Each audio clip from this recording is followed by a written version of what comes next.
Lundi 30 novembre de l'an 2020, bonsoir, bienvenue, tout de suite les titres du journal.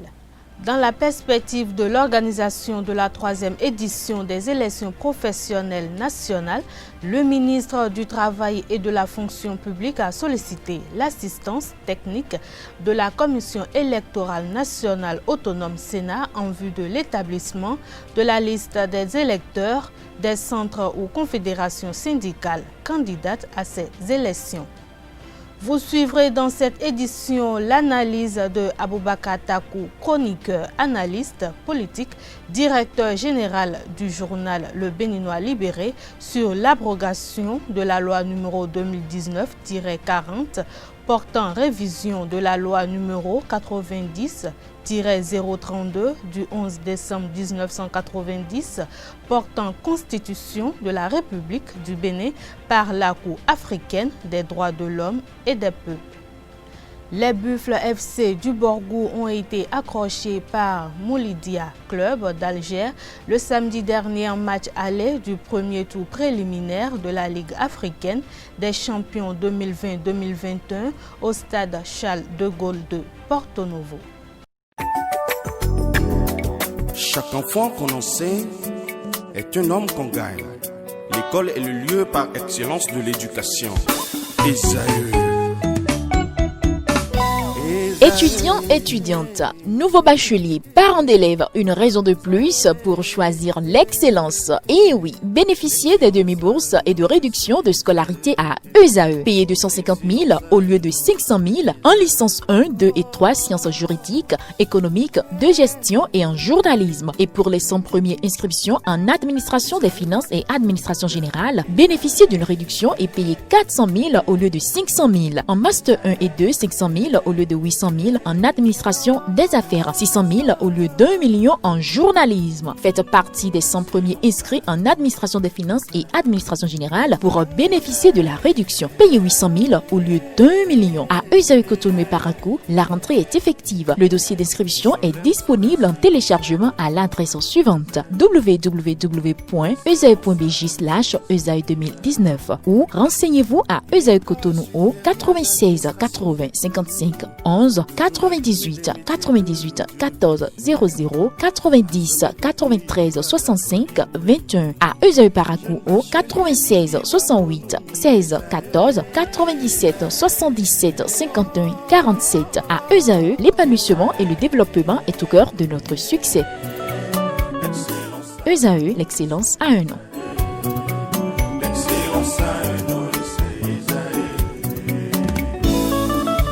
La rumba, c'est la musique des sages. Et Esaü, c'est l'école des sages.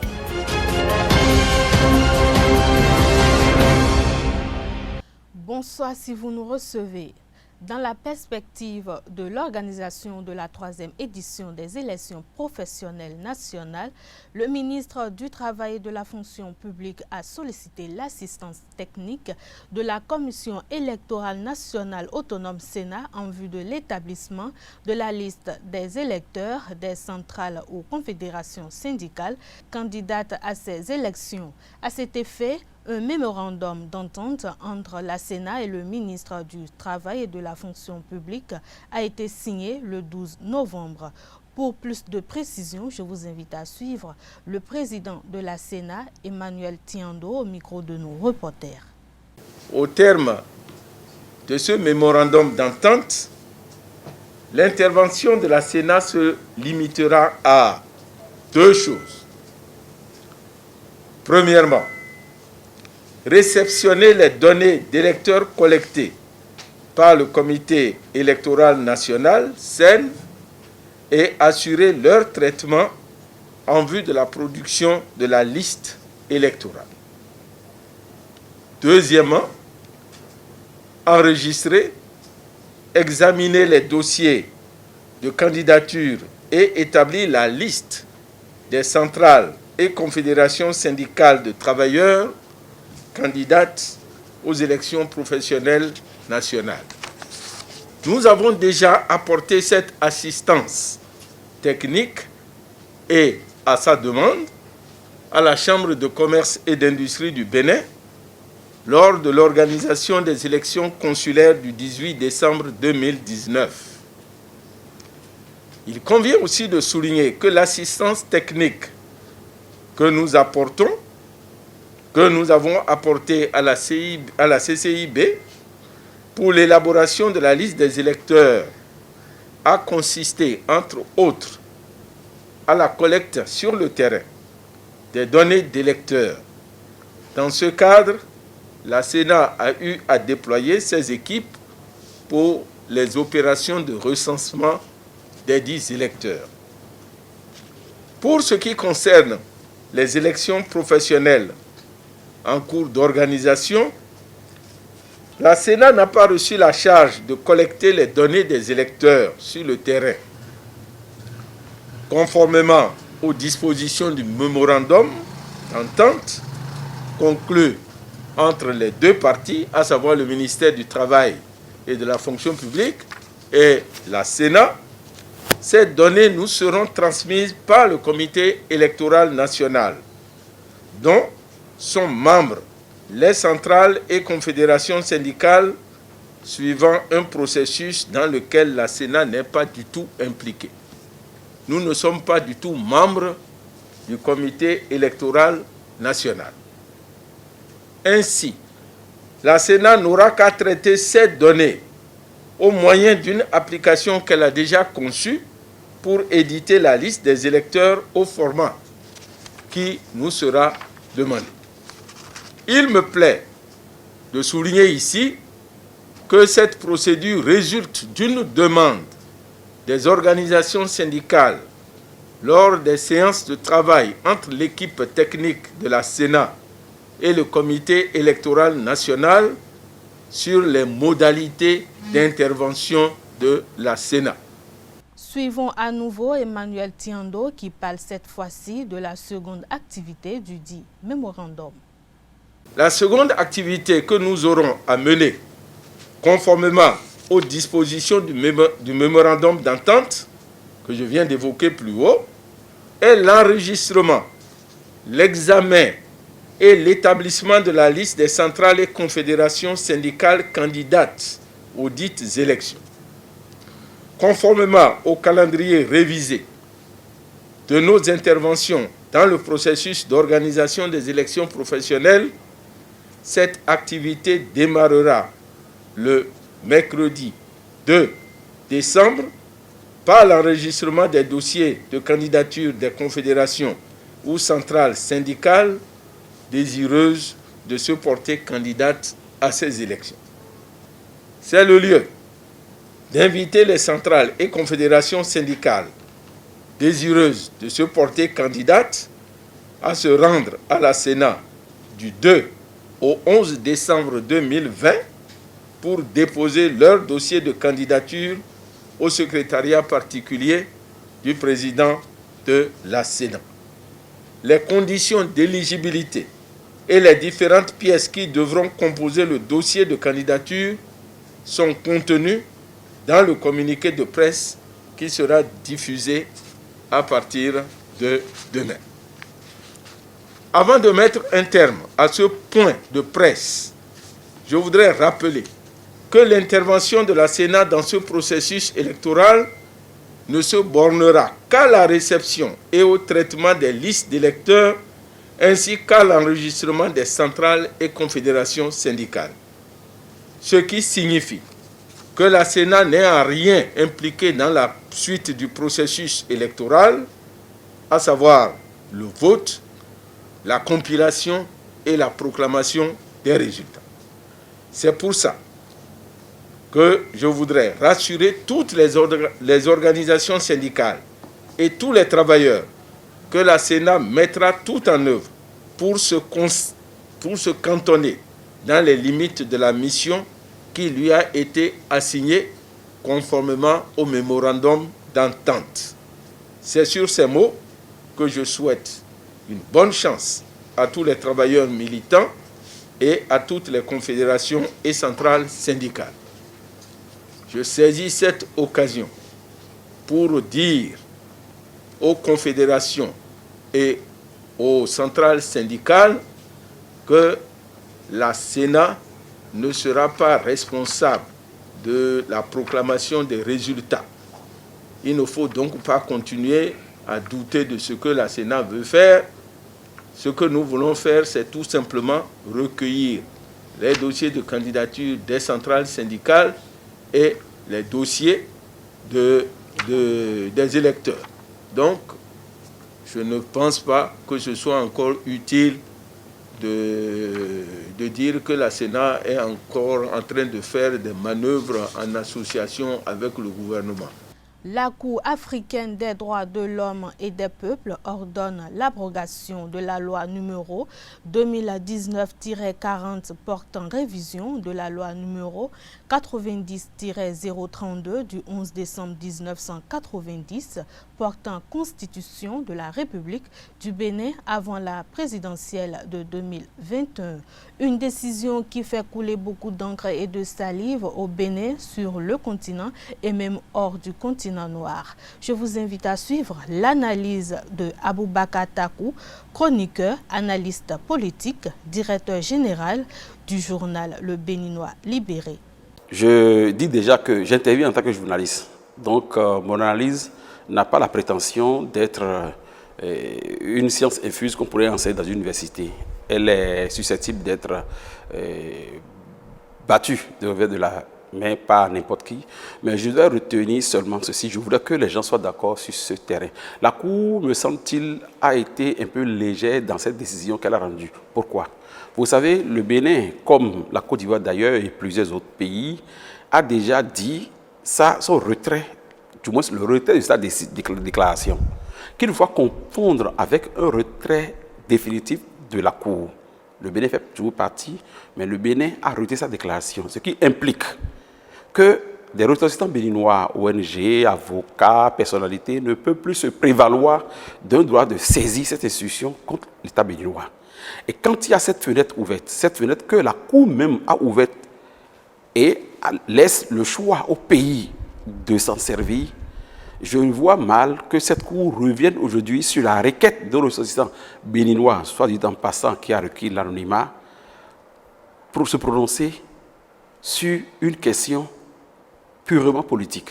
Et vous savez, comme l'a dit la partie béninoise, en ce sens que dès que les décisions de la Cour font l'objet d'ingérence dans la souveraineté d'un État, que l'État peut se prévaloir le droit de ne pas respecter.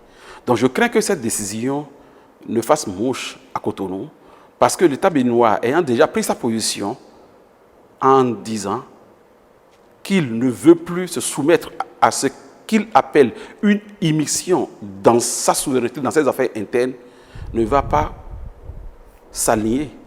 Et vous savez, ça a été le cas concernant le président Adjavon, qui, suite à sa requête, la Cour a décidé de rejeter des élections, du moins d'interdire que les élections municipales se fassent au Bénin. L'État est passé outre, on a connu les élections. Maintenant, nous sommes à la veille d'une élection présidentielle qui est capitale et qui est le fondement de notre démocratie, le fondement de notre souveraineté. Et voilà que la Cour prend encore une décision et sur requête d'un citoyen béninois, alors que le Bénin a déjà dit son retrait de sa déclaration. Je crois que la Cour n'aurait pas dû. Et je ne m'étonne pas de voir que les Béninois, du moins les sachants du régime, n'aient même pas cru devoir répondre à cette décision. Parce que je crois que pour eux, ça doit être devenu l'effet. Parce qu'à partir du moment où elles se fondent sur une requête provenant d'un Béninois, alors même que le gouvernement du Bénin a dit le retrait de sa déclaration, je crois que c'est devenu l'effet. C'est un peu triste, mais c'est la réalité. Vous savez qu'il y a un protocole sous-régional, c'est-à-dire un instrument régional, qui oblige les États à ne pas toucher aux lois électorales 6 mois avant une échéance capitale qu'est une élection, en l'occurrence la présidentielle, pour ce qui nous concerne au Bénin. Cette disposition juridique s'impose au Bénin. La Cour a-t-elle tenu compte de ce préalable avant de rendre sa décision? Je n'en sais rien. Or, une institution telle que la Cour devrait prendre ces détails en considération parce qu'elle tire sa légitimité de l'Union africaine. Et c'est l'Union africaine qui a bâti cette disposition-là. Donc la Cour se tire, me semble-t-il, dans les jambes elles-mêmes. Donc l'État béninois a le loisir de choisir dans nombre de dispositions reconnues par ces mêmes cours pour lui opposer son refus à sa décision. Et là, vous voyez qui perd de sa crédibilité, ce n'est plus l'État béninois, mais c'est la Cour. Restons avec Aboubakar Takou qui commente au cours de son intervention la crédibilité de la Cour africaine des droits de l'homme et des peuples. Je vous invite à suivre son argumentaire au micro d'Abdelkader Achirou. Je ne vais pas répondre dans ce sens en disant que la Cour perd totalement sa crédibilité parce qu'elle prend des requêtes provenant de personnes typiquement trop politiques. Non. Je vais d'abord faire une précision. Vous savez, l'idée selon laquelle cette décision de la Cour, du moins le non-respect par le Bénin de cette décision de la Cour, enlève à l'État béninois sa souveraineté, son crédit, je crois qu'il ne faut pas faire cet amalgame. C'est faux.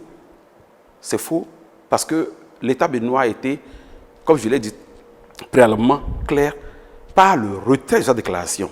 À partir de cet instant, l'État béninois est en droit de ne pas reconnaître certaines décisions de la Cour qui font suite à une requête déposée par des ressortissants béninois.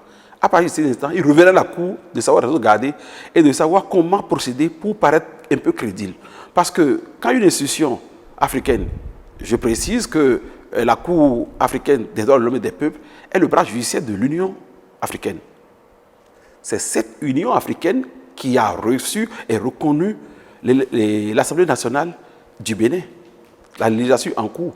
Et c'est cette législature qui a opéré la révision de la Constitution qui est aujourd'hui remise en cause par cette Cour-là, suite à la requête dont je faisais allusion. Je crois que la Cour, quand on considère que des 50 pays composant l'Union africaine, il n'y a que 30 qui font d'abord partie de cette Cour. Et que des 30 là, il y a beaucoup de défections.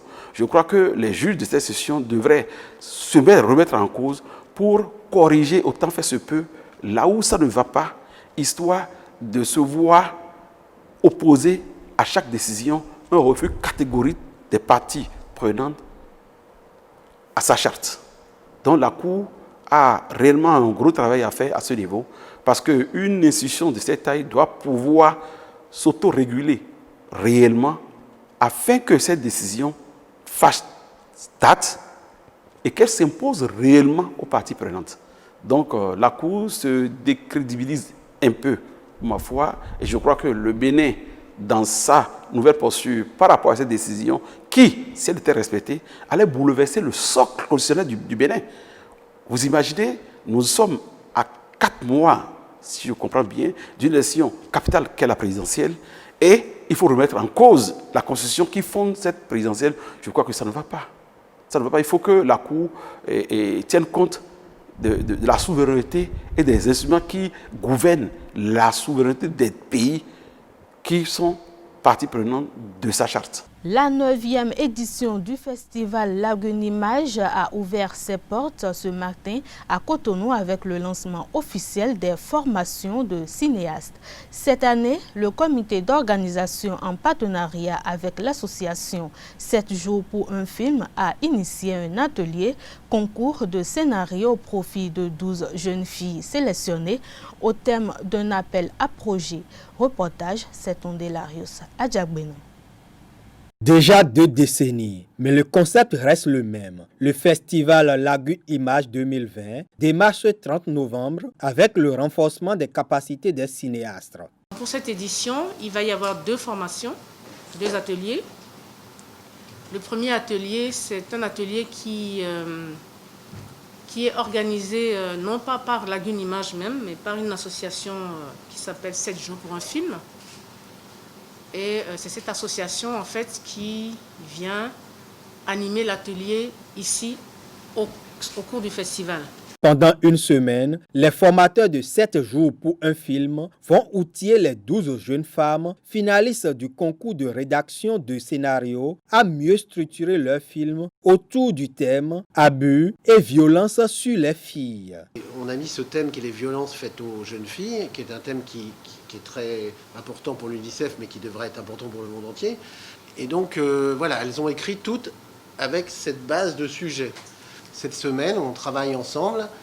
On essaye d'une part d'améliorer ces scénarios et d'autre part de les rendre faisables, car à la fin de la semaine, on va désigner une gagnante et l'un de ces films sera tourné.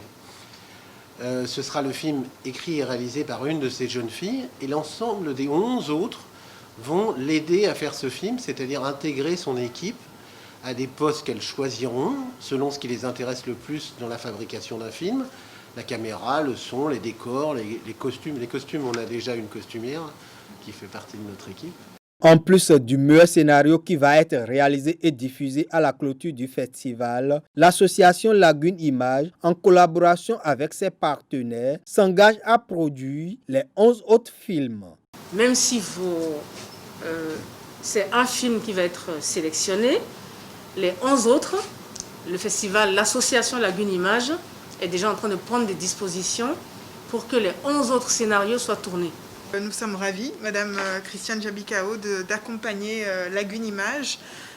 Notre porte est toujours ouverte à tous ces projets innovants qui permettent aux jeunes talents de se révéler au monde, à l'Afrique, et qui leur permet également de s'imposer sur le marché du cinéma international. Le second atelier, quant à lui, vise à permettre aux acteurs béninois d'acquérir des notions de communication pour pouvoir mieux se vendre au cours des castings internationaux. Fabienne Bûcher, directrice de casting, va animer cette formation des formateurs. La 10e promotion des étudiants du Centre de formation professionnelle et d'apprentissage en médecine douce a reçu son parchemin le samedi 28 novembre 2020 à l'église catholique Maria Auxiliatrice de Bénotin. Une cérémonie qui coïncide avec le 2e anniversaire de la création du centre est relevée par la présence du professeur Kokblevi Asia Domé et de l'abbé Kofi Denan Batlemi Zizidohui. Carles Kitome pour le reportage. Félicitations à nous tous. Nous y avons cru, nous avons gagné. Les récipiendaires dont les niveaux vont du BPC au Master 2, en passant par le bac et la licence, sont issus de divers pays, à savoir le Bénin et le Togo. Notre promotion, la 10e, est dénommée La lumière du monde. Organisée le 28 septembre 2020 à l'église Maria Auxiliatrice de Bénotin, cette cérémonie marque la sortie de la 10e promotion des étudiants du Centre de formation professionnelle et d'apprentissage en médecine douce.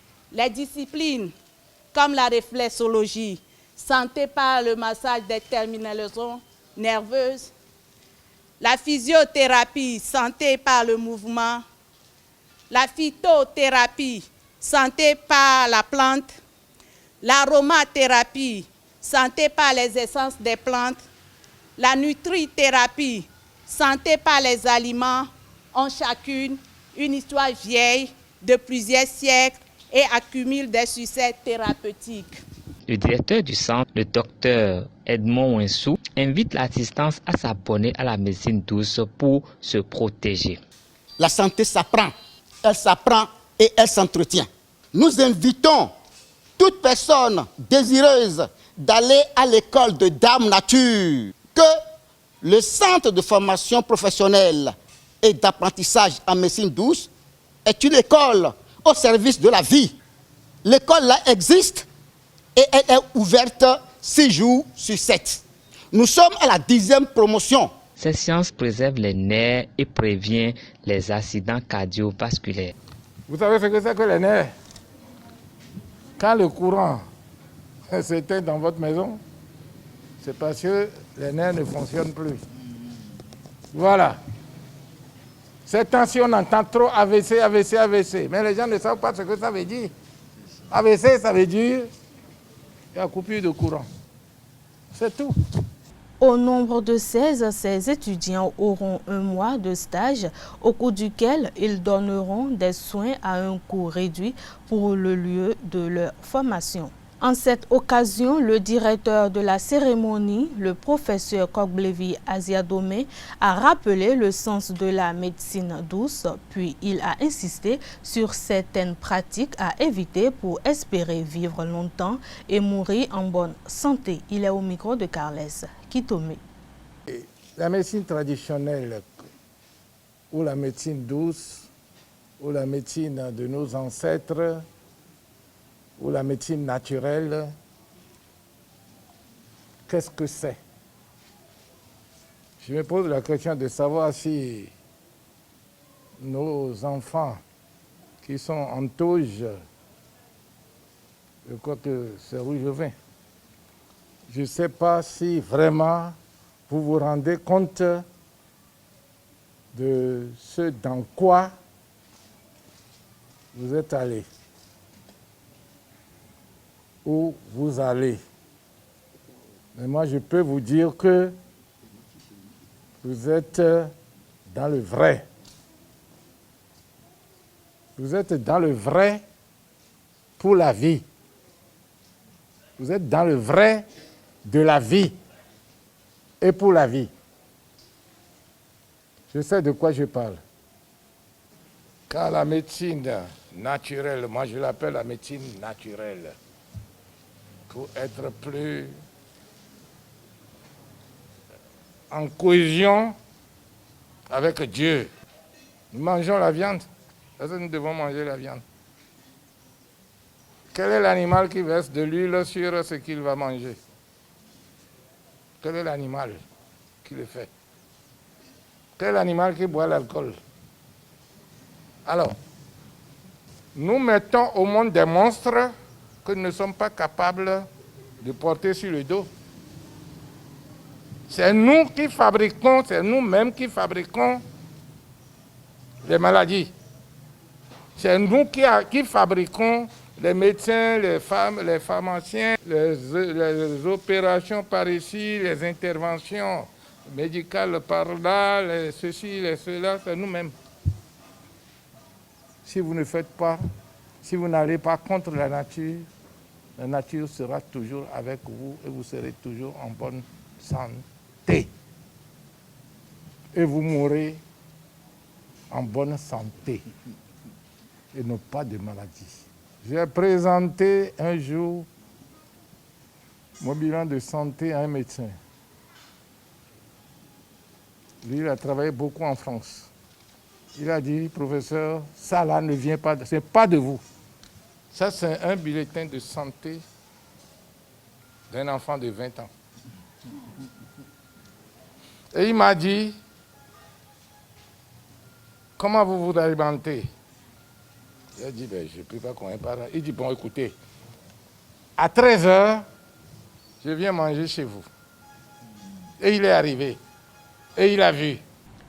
Spiritualité dans cette édition. Les périodes de fête sont très souvent menacées par des accidents de circulation. Pour le praticien Prince Zedeka Koronou, c'est la divinité Ogun qui est à l'origine à cause de certains de nos comportements malsains.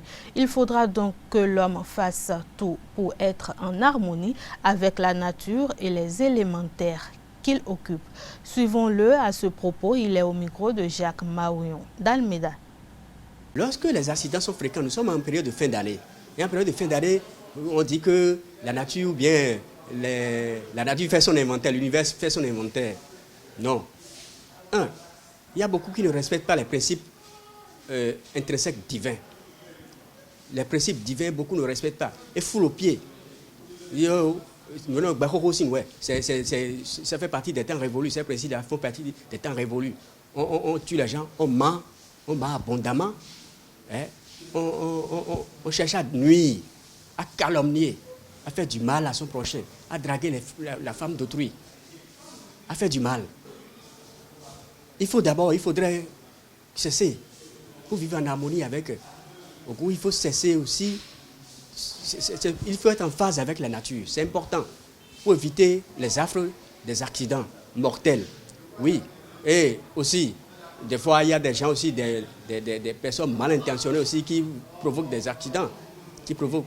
Il y a les forces du mal aussi qui provoquent les accidents. Et pour être en marge, pour éviter ces accidents, on sollicite la protection d'Ogou. Ogou est la divinité par excellence qui s'occupe de cela pour éviter les accidents mortels, les accidents des cheminots, les accidents de travail aussi, pour ceux qui travaillent le fer et autres. C'est Ogou. On invoque Ogou. Lorsqu'on parle d'Ogou, d'aucuns vont dire que c'est révolu. Mais tous les jours, nous empruntons Ogou. La voie qu'on prend, c'est Ogou qui ouvre la voie. Les véhicules qu'on utilise aujourd'hui, la caméra que vous utilisez là, c'est Ogou. C'est le fer. C'est Baba du fer. Et les grands, ceux qui ont, n'est-ce pas, inventé, qui ont eu l'idée que le dispensateur universel de l'énergie universelle, qui veut dire Dieu, a inspiré, n'est-ce pas, pour créer ces instruments-là, ont été incités par Ogou. Et c'est tiré de Sapata. C'est tiré du sous-sol. C'est ça. Et ils ont travaillé, ils ont façonné ça. Depuis, rappelez-vous, la période néolithique, du paléolithique, la période où on a travaillé le fer. Ce sont nos pratiques ancestrales, anciennes, depuis des temps immémoriaux. Et ils imploraient au goût. La cuillère qu'on utilise à la maison, c'est au goût. Et nous disons que nous bannissons, bien nous foulons au pied nos réalités. C'est au goût. Le véhicule, la moto qu'on utilise, c'est au goût. Le portable, c'est au goût. Le micro que j'ai dans ma main ici, c'est au goût. La page sport pour mettre un terme à cette édition. Les Buffles FC du Borgou ont été accrochés par Moulidia Club d'Alger le samedi dernier en match aller du premier tour préliminaire de la Ligue africaine des champions 2020-2021 au stade Charles de Gaulle de Porto Novo. Mené depuis la 25e minute, les poulains de Draman Sanou ont rétabli la parité de la 112e minute grâce à Mouiwa Feitola. Au coup de sifflet final, l'entraîneur des Bovidés de Parakou a nourri quelques regrets, mais il garde espoir pour un exploit au match retour à Alger le 5 décembre prochain. Bon, je suis un peu déçu parce que le but qu'on prend, ce n'est pas un but qu'on devait prendre. Ouais, c'est ça qui fait le match. C'est ce qui a mélangé, ça a été le tournant de notre match. Si on n'encaissait pas, je pense qu'on allait marquer au moins 2 ou 3 buts. Voilà, parce qu'on a été pressé d'égaliser et puis repartir chercher encore d'autres buts. Bon, c'est ce qui n'a pas été possible. Je pense qu'on va préparer le match retour pour voir ce qu'on peut faire. Voilà, préparer avec les enfants, mettre des stratégies en place pour les contrer chez eux. C'est ce qu'on peut faire. Sinon, présentement, le match est fini. C'est 1-1, c'est un match nul. Mais ce n'est pas grave. C'est pas grave. On peut toujours espérer. Oui, cette équipe est plus grave. Moi, je n'ai jamais joué un match et puis baisse les bras. Je vais jusqu'au bout. On a fait 2 fois 90 minutes.